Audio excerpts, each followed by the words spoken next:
两晋16国之间规模最大的一场战争——淝水之战，今天终于要开打了。公元383年7月，东晋纪元孝武帝太元8年，前秦纪元建元19年，苻坚向全国发布了总动员令。他说：“无人敢视江山，渐称大号。”率领一帮犬羊匪徒屡寇王境，大秦早就应该进军讨伐，以清宇内。现在我宣布，全国范围内各大军区一律戒严，各州公司马匹悉充军用，百姓中每10丁征一兵，士族家的子弟凡是参军的，一律官拜崇文义从。同时，为了显示这是一次恢宏浩大的正义之战，苻坚还在形式主义上玩了个新花样。他在全国范围内征召良家子参军，凡是家里条件好、勇武有才、年20以下的，一律官拜御林郎。良家子的概念可以理解为今天的中产阶级的子弟，而所谓的20岁以下的御林郎，则可以理解为一支规模庞大的仪仗队，一支出身好、气质佳、态度忠诚的少年部队，围绕在苻坚的周围，这种普天同庆、万民来贺的感觉，当然会让人很上头。同样，前秦广大的中小地主们，也都是此次作战和征召为发迹求官的大好时机。一时间，应募者竟高达3万余人，他们纷纷围绕在苻坚的周围，积极为战争鼓噪，渴望白白捡一个军功。而且，苻坚还像当初灭梁的时候一样，仗还没打呢，就开始琢磨胜利后对南方俘虏们的安置问题。他先是在长安城里提前建造好了安置东晋君臣的府地，并且饶有兴趣的预先给东晋君臣封官，比如晋孝武帝可以做尚书左仆射，谢安可以做吏部尚书，桓冲当侍中，等等等等。当苻坚还在做春秋大梦的时候，他的弟弟阳平公芙蓉再次面见上奏，说道：“鲜卑、羌虏都是我们的仇敌，他们满脑子盼望的就是大秦陷入动荡和战乱，到那时候他们就可以乘势而起了。您怎么反而还听了鲜卑慕容垂、羌人姚苌的意见了呢？再说那些良家少年，都是大户人家的宝贝疙瘩，没打过仗，没见过死人，根本不知道军旅是何物。他们鼓吹打仗，只是为了趁机混个一官半职，您却轻易信而用之，命他们一同举大事，这不是后患无穷吗？”当然了，芙蓉的话，苻坚是一句也没听进去。他早已经是蓄势待发的状态，浑身上下只关注一件事儿：打仗。因此，他不仅不听芙蓉的意见，反而催促芙蓉赶紧出发上路。8月26日，苻坚正式任命灭晋3路大军大元帅。中路军由芙蓉带领，任征南大将军、前锋都督，统领的是全是前秦的能征善战、富有智计的将领，诸如张豪、扶方、梁成等。不过要说到能打，慕容家也少不了份儿。鲜卑慕容伟、慕容垂也在芙蓉的麾下。芙蓉所辖的中路军共计步骑兵25万，主战场设在江淮区域。西路军由兖州刺史姚苌任司令，意图是率领水师由巴蜀顺流而下。西路水军既能牵制荆州的禁军部队，又能顺流胁迫建康，可谓是在战略意义上事关重大的一支部队。为了激励姚苌勇担使命，苻坚特地慰勉姚苌，说：“朕当年推翻苻生的时候，就是以龙骧将军的称号开创大业，多年以来这个职位未尝授予他人，今天特地任命你，山南之事就全部委托爱卿了。”这句龙骧将军也成了苻坚众多为人津津乐道的事例当中比较抽象的一条了。此外，还有一路东路军，伺机在淮南机动巡回，意图从彭城向南挺进，南下威胁东晋首都所在地。这场灭国大战，苻坚一共征发士卒60余万，骑兵27万，总兵力87万有余。大河南北旌旗相望，鼓声震耳，尘土飞扬。各路大军遍布东西万里，水陆陆路并进，每天往返于各地运输物资的船只高达万艘，那种声势真可谓是震撼人心。然而，这种大规模的兵力动员也带来了一个严峻的问题，那就是100万大军很难一朝而集，兵力分散极为严重。例如，大军开拔之后仅6天，9月2日，苻坚就迫不及待地从长安出发，一路疾驰抵达项城。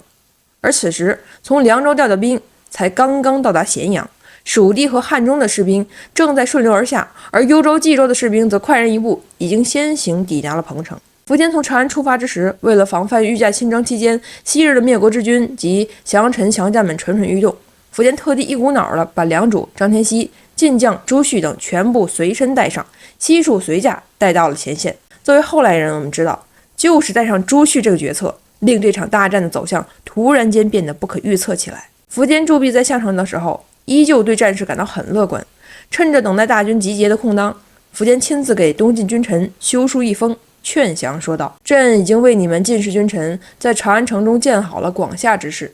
今日率100万之众集结于大江之侧，就是来迎请你们，希望你们早日住进大房子里。”所以另外一边就要说说东晋的情况了。当秦军甫一动身的时候，执掌东晋朝权的宰相谢安立刻调度全局，积极准备迎战，招命征虏将军谢石为征讨大都督，担任此次作战的元帅，任命冠军将军徐兖2州刺史谢玄为前锋都督，也就是前敌总指挥。谢玄麾下统领辅国将军谢岩、西中郎将桓伊、龙骧将军胡斌、建威将军戴希、广陵相刘牢之等北府兵8万余人迎敌。北府兵我们在上一期已经详细的介绍过了，这支以流民为主体建成的军队向来彪悍善战，其中主要将领诸如刘牢之、何谦之、诸葛侃、田洛、孙吴忠等等，都是百战余生、不拘一格从中下层军官中提拔出来的悍将，均以骁猛闻名于世。至此，谢安所控的精兵强项可谓是尽数出动。翻译翻译，什么叫胡人100万大军压境，东晋朝野一片震动。面对前秦大军压境的严峻形势，谢安采取了积极的防御策略。他主要在荆州和淮南2个战略要地部署了兵力。在荆州方向，任命桓冲统领10万水陆大军，坚守在长江的南岸，同时寻找机会主动出击，渡过江北进行机动作战，用以牵制秦军的行动，阻止秦军顺流而下，从而确保健康上游的安全。在部署完了之后，谢安就开始表演了。他深知在南北终极一战的压力之下，惊慌失措必定会瓦解战斗意志，只有临危不惧、镇之以静，才能给各级干部以信心，才能从容应敌，获得胜利的可能。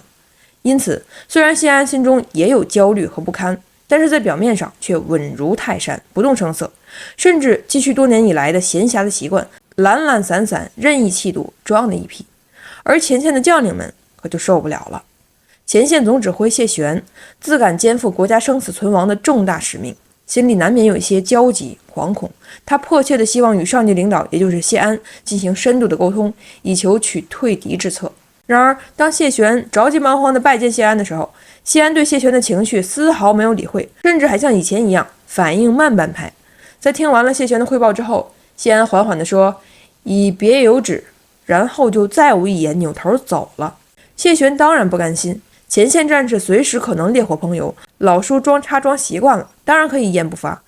但亡国灭种的危机可不是靠气度就能躲过去的。随后，谢玄又派张玄去拜谒谢安，准备求取所谓的锦囊妙计。谢安呢，则一如既往，又把张玄扔在一边，置若罔闻。而且大战在即，他竟然还有心情招呼上包括谢玄在内的亲朋好友出发自驾游，前往山林中的豪华别墅去度假。在别墅里，谢安的兴致颇高，他摆下围棋，以眼前的这种别墅为赌注，逼迫谢玄与自己对弈。往日里，谢安算是臭棋篓子一个，棋艺远不如谢玄。但是这次因为谢玄对战事的焦虑，居然跟老叔打的是棋逢对手，难解难分。最终，谢玄在重压之下魂不守舍，选择了推盘认输。而赢了别墅的谢玄则继续风流，随手就赏给了在场吃瓜看戏的外甥杨谭。在随后的日子里，谢安的主要生活内容就是拉着侄子谢玄在别墅里吃喝玩闹、嬉戏玩耍。同样的，远在荆州上游的桓冲也深为战事感到担忧，尤其是以谢安为首的中央朝廷能不能抵抗住前秦大军即将渡江的压力而感到焦躁不安。但自己奉命防守荆州重地又脱身不得，思来想去，最终他挑选出精兵3000前往建康，作为力所能及的一点支援。谢安收到消息之后，为了稳定人心，又命令这3000人哪儿来的回哪儿去，而且还报书桓冲说，朝廷各项安排处置已经明确，建康战事一切无虞，桓将军还是应以守好西线战场为宜。一想到即将亡国灭种了，谢安还搁这装犊子，桓冲就不免的忧虑。他不无灰心地给属下叹息说道：“谢安确实有庙堂之才，但却不安兵事。如今大敌当前，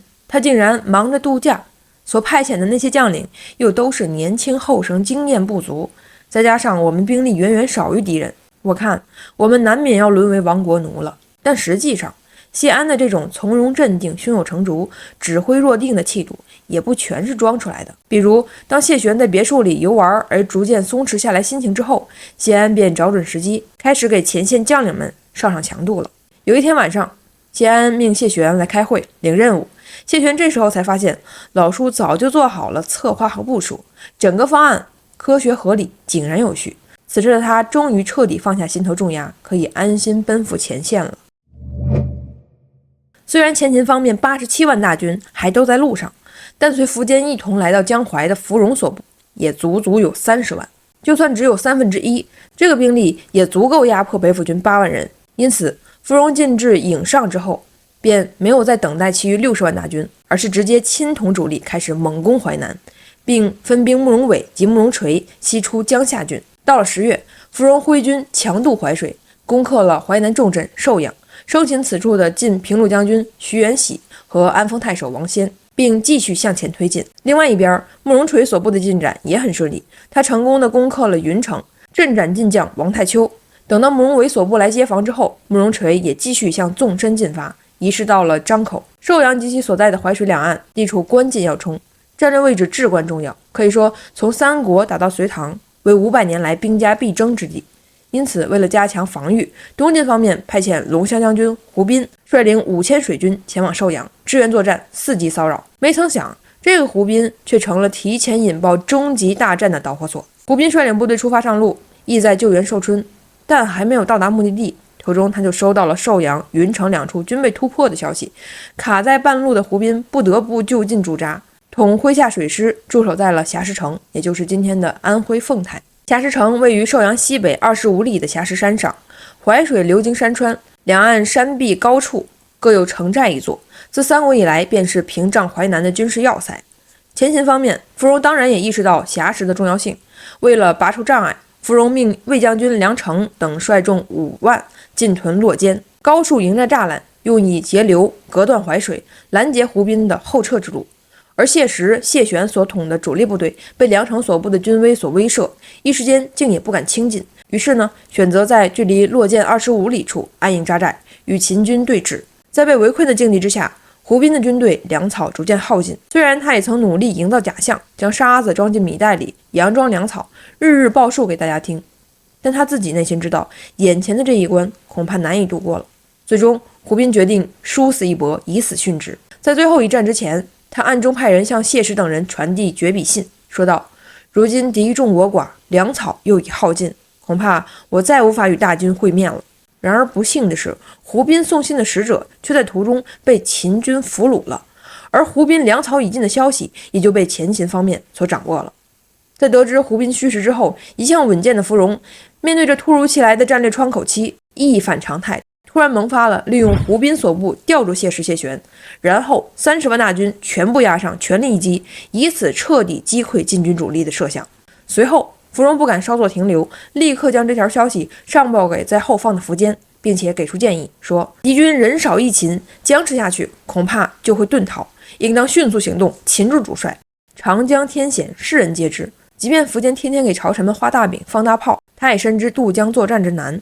但倘若抓住眼前这个机会，在淮南区域全歼晋军主力，那将是千载难逢、求之不得的重大战略机会。至此，苻坚也再也按捺不住心头的喜悦，急于亲率前锋部队一展才略，与晋军一决雌雄，一战而定天下。于是我们就能看到，苻坚把主力部队留在了项城，自己仅率领了8000轻骑兵就出发了，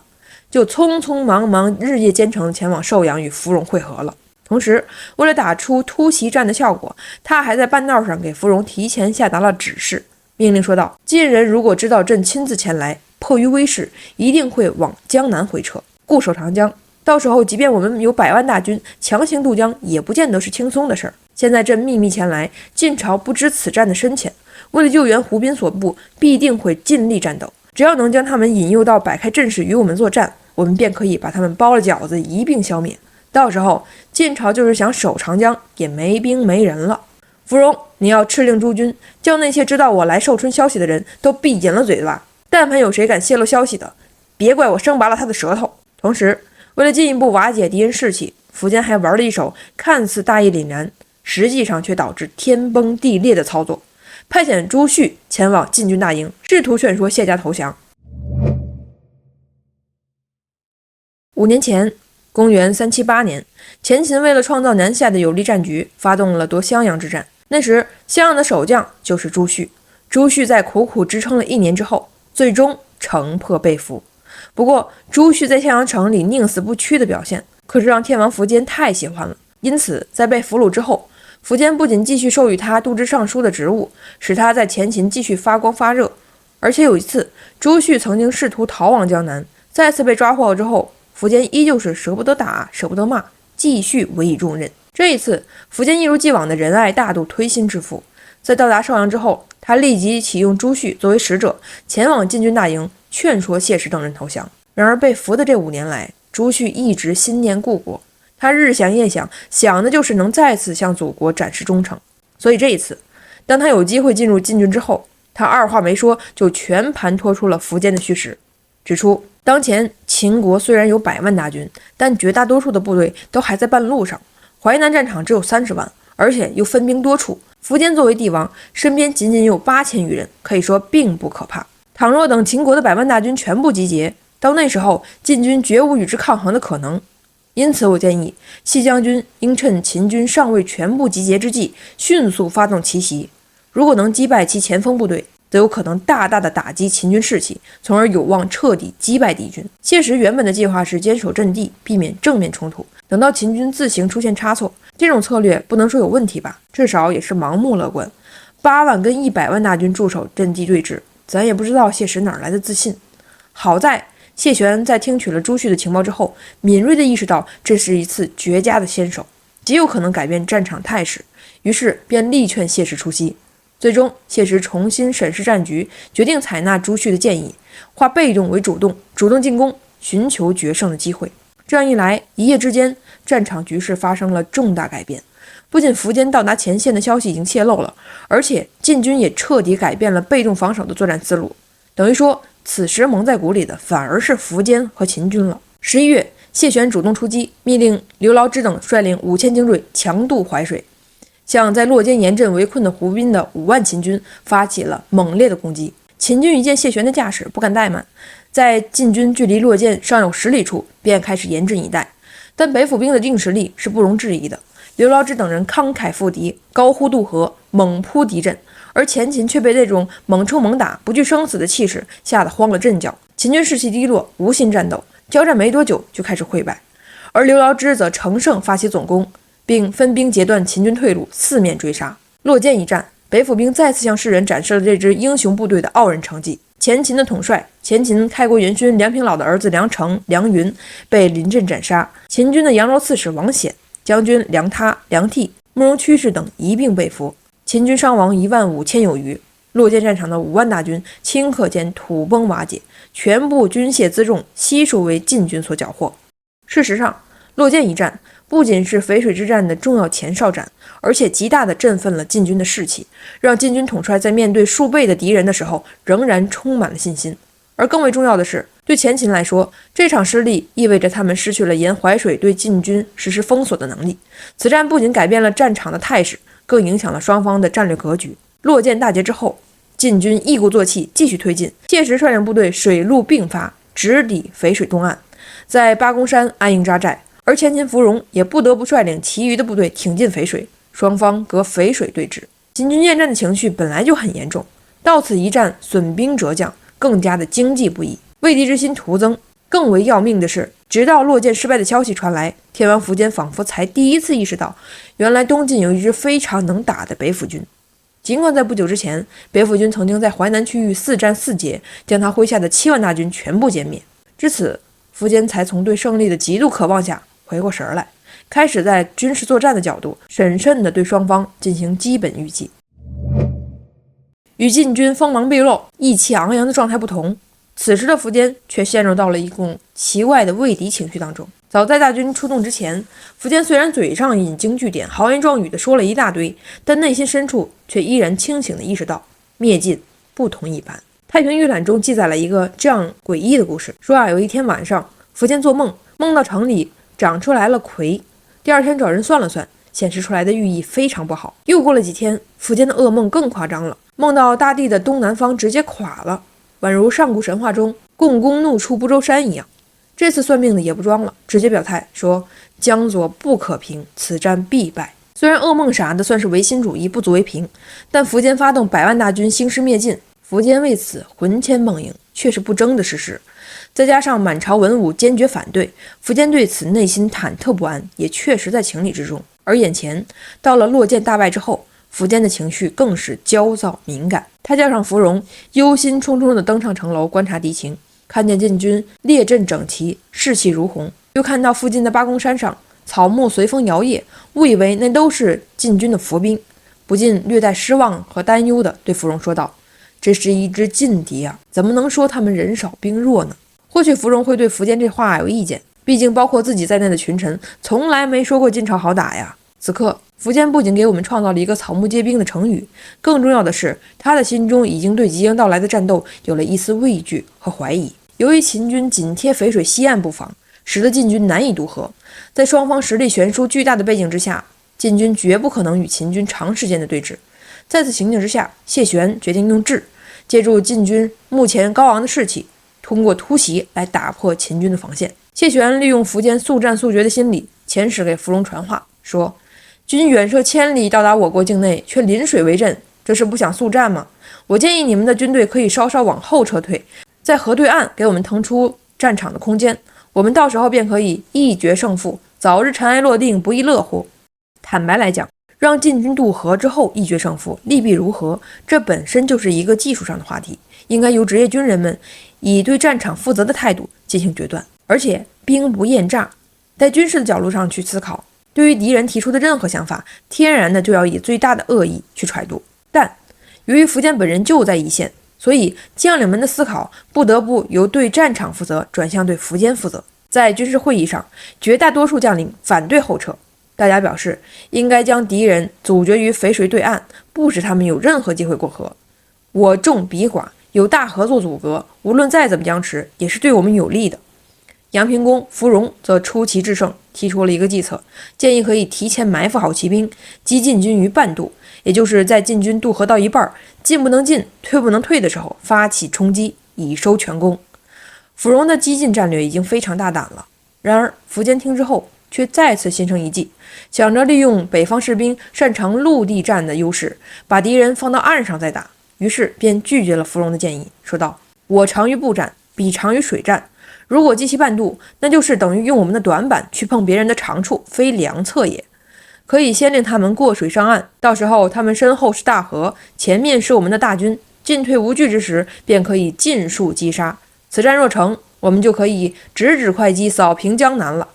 可见苻坚从头到尾想的都是直指会稽，扫平江南，都只是在想象胜利后的美好景象，却未对如何实现胜利给予应有的重视和思考。但不管旁人多么的担忧，我们只知道苻坚最终应允了谢玄的请求，下令秦军后撤。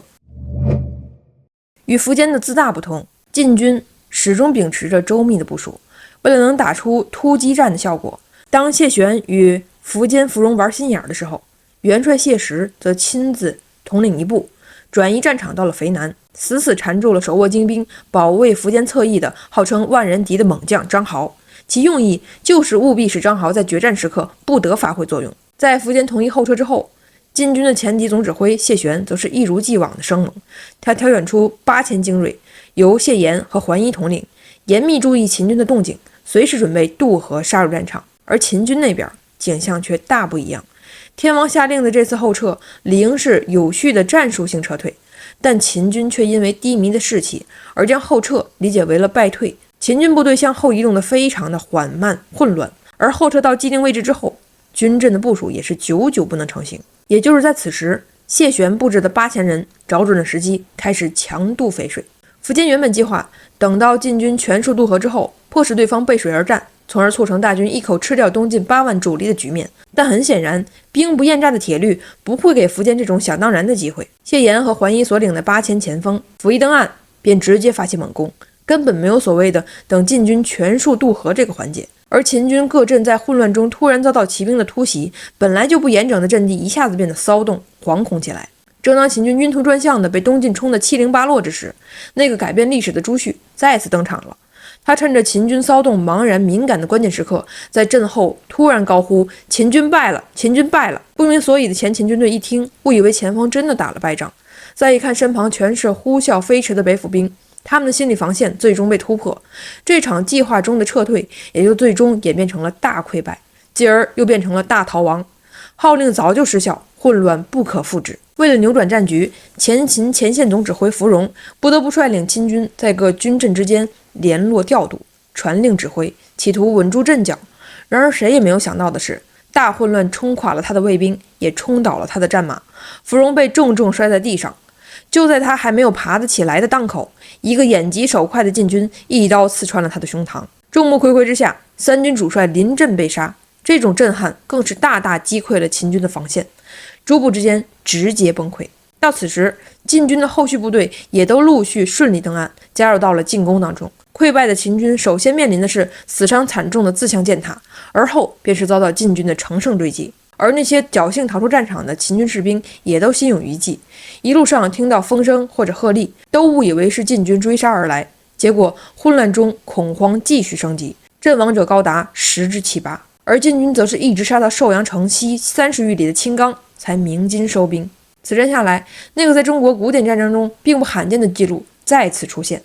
尸体横七竖八地堆积在河里，淝水为之不流。晋军终于获得了最后的胜利，他们抓紧战机，乘胜追击，成功收复了寿阳。在城中，他们缴获了堆积如山的军械物资，还缴获了苻坚辛辛苦苦从长安带来的豪华座驾、华丽仪仗和冠冕服饰。此外，还俘获了10余万头牛马。战后，曾被前秦俘虏的朱旭、张天锡、徐天喜等也趁乱回到了晋营。两晋16国时代规模最大的一场战斗，以一种惊天动地又充满戏剧性的方式结束了。在这场大战当中，偶然的因素实在是太多了。如果谢石、谢玄不相信朱旭的情报，如果洛涧前哨战没有打出效果，如果苻坚不亲自莅临前线，如果苻坚不同意后撤腾出战场，又或者芙蓉没有横死战场，这些都会大大加增此战的不确定性。然而偶然当中必定蕴含着必然。淝水之战为何会走到今天这个结局，我们已经在前面很多期的节目中列举了许多政治经济因素，诸如前秦5年灭7国而导致的民间压力和国防负担，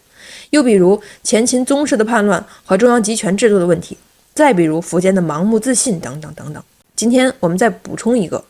有关东晋执政者谢安的一些举措。许多年前，东晋的皇宫在苏峻之乱时被毁，40多年以来未加修缮。谢安当政之后，头一件大事便是力排众议，花大价钱修缮宫室，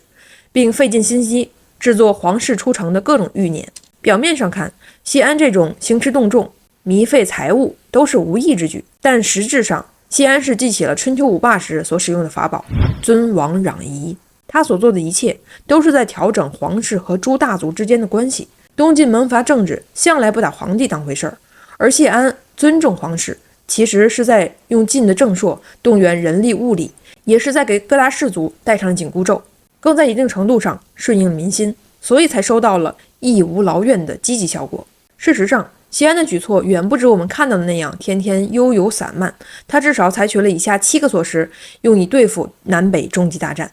一是宁康元年免除丹阳、诸葛等地的四衡税；二是建元11年开仓赈贷，免除义兴、晋陵、会稽3郡1年的租布，其余各郡免除半年；三是建元12年将淮北人民西于淮南，废除度田收租制度，免除士兵的全部服役，此举可谓是极大的解放了军队的战斗力。四是建元15年下令御用供奉一律节俭，皇亲国戚及百官俸禄全部减半，非军国所需的劳役及其他开支全部暂停。五是建元16年大赦天下，免除太元3年以来百姓所拖欠的徭役赋税以及债务。六是建元17年改革制度，裁减各级衙门的冗员冗费。七是针对豪族兼并户口的状况，整顿户籍，搜刮隐漏，强化基层组织。这些措施都有效地缓和了阶级矛盾和统治集团的内部矛盾，收到了举国上下一致对敌的效果。而前秦内部群起而反对，只有苻坚一人力主伐晋，慕容垂、姚苌等少数人赞成的局面形成了鲜明的对比。而前秦方面又在做什么呢？封建时代，皇帝的权力无限大，他们个人的意志也就会对历史产生十分突出的影响。首先，王蒙死后，苻坚的骄奢之心急剧膨胀，一改昔日节俭之风，力求奢侈豪华的淫逸生活。他的佩刀用工5000铸就，他的铠甲名为金银细镂铠，他日常用的车马服饰全部都以朱玑、琅玕、奇宝珍怪饰之。为了显示唯我独尊的气派，他像当年石虎一样，命人把安置在邺城的铜驼、铜马、飞廉、翁仲等大型奇观悉数运到长安。苻坚自己染上了好色的习惯，既有女宠又有男宠，而苻家的子弟和朝臣下属也都沾染上了这样的习气。苻朗食不厌精，成了名震一时的美食家。在与朝士宴会的时候，为了显示自己的权势，竟然用小孩当唾壶向其口中吐痰。苻坚急剧膨胀的骄奢之心和政策的转变，最集中的体现在他一反昔日偃旗息鼓、休养生息的基本国策。继灭燕之后，发动了一系列的征服战争，耗费了大量的人力物力，破坏了安定的生产环境，严重的摧残了经济。自建元12年到建元19年淝水之战前夕7年之间，史籍所见的内外战争高达9次，平均不到1年就发生一次，其中用兵7万以上的6次，13万以上的有3次，最高时动用兵力竟高达30万之多，而且往往是一地战火未灭，一地战火又起。此外，战争的周期也延长了，有的持续经年，有的则长达3年。恩格斯说，连年的战争会使甚至最强大的国家精疲力竭，更何况在连年征战7年之间，前秦境内又灾害频发呢？建元15年，秦国大饥；建元18年，蝗灾遍及关东全境。也就是在这样的情况之下，前秦还要再叠加以弗洛叛乱为代表的统治集团内部斗争、四散宗室带来的阶级矛盾等等。总之，淝水之战前夕，无论是在政治上还是经济上，前秦都已到了无法承受的地步。最后就是军事上的重大疏忽。昔日苻坚无战不胜，很重要的一点在于他集中使用低俗的兵力。淝水之战中，我们熟知的一些老牌猛将，除了石越，均未露面。也就是说，那些最能打的将领和最忠诚的战士已经被分镇到了各地，而没有参战。苻坚自以为雄壮的100万大军，事实上是临时拼凑起来的。只要我们简单算一笔账，就能够了然于心。苻坚7月征兵，8月便开始行动，9月苻坚芙蓉就已经到达了前线战场，11月就爆发了惊天大战，根本就不存在训练、整备、谋划的余地。号称100万大军，只不过是被皇室硬拉头皮凑起来的可怜农民。这样一支队伍，与训练了7年有余、百战余生、横扫五湖，而且还被谢安免除了一切赋税的北府兵相比，又有什么优势呢？再说芙蓉所统的前锋部队，尽管是前秦100万大军的精华，可是决战时刻投入的兵力绝对不可能是30万。首先，秦军进至营口的时候，便已经兵分2路。淝水战败之后，慕容垂所辖3万人接济苻坚，就是在这时候分的兵。其次，慕容垂攻下云城之后，慕容伟接防城防，又会分出至少1万的部队。第三，洛涧之战，梁平所部账面上伤亡15000余人，而事实上，随着梁成、梁云等指挥官被临阵斩杀，这支部队基本上已经失去了战斗力。第四，张豪作为一员虎将，地位高，资历深，奉命保卫淝南侧翼。虽然我们并不知道他所统辖的部队，但人数也绝对不可能低于2-3万人，而这些人也都被紧紧吸引在了淝南，并未参加淝水决战。最后，更不用说苻坚御驾所在地项城和寿阳大营留了多么庞大的部队用以镇守。毕竟史料明明白白说了，苻坚率领8000人出发的时候是留大军于项城，这样一来，所谓30万大军并分有7-8万，留守又4-5万，被击溃5万，等等等等。总之，双方决战时刻，芙蓉的兵力虽然多于晋军，但绝不可能是达到30万对8万这种4:1的程度，能达到2:1就已经是烧高香了。而就这样的兵力对比，前秦方面竟然妄图玩一手包饺子，试图将谢玄7-8万人围而歼之，可以说狂妄至极了。毕竟不久前在淮阴、盱眙，谢玄曾经用3万人横扫彭超7万部队，而且最终打出战绩是全歼。小杜无意在苻坚和谢安之间做什么拉踩对比，但作为君王，苻坚确实是对历史有着不可推卸的责任。战前的苻坚狂傲至极，与当年灭燕的时候周密部署判若两人。他自是账面上的绝对优势，行军布阵每掉以轻心，前后谋划往往想一出是一出，又急功近利，放弃大军，率轻骑8000奔赴寿阳，寻求御驾亲征的刺激。到了决战时刻，又强硬拒绝了芙蓉将领们的合理意见，又临阵调动诸部向后回撤，这些都是破坏战争走向的大弊之举。可以说，淝水之战中出现的所有的偶然因素都有着必然的原因和走向。百万大军顷刻间烟消云散，芙蓉捐躯，横死战场，苻坚单骑溃逃，仓皇夺路的下场，是绝对公平的历史辩证法的残酷论证，绝非偶然，也绝非侥幸。无论你是何样的英雄好汉，只要违背了规律，都不得不吞下这样的苦果。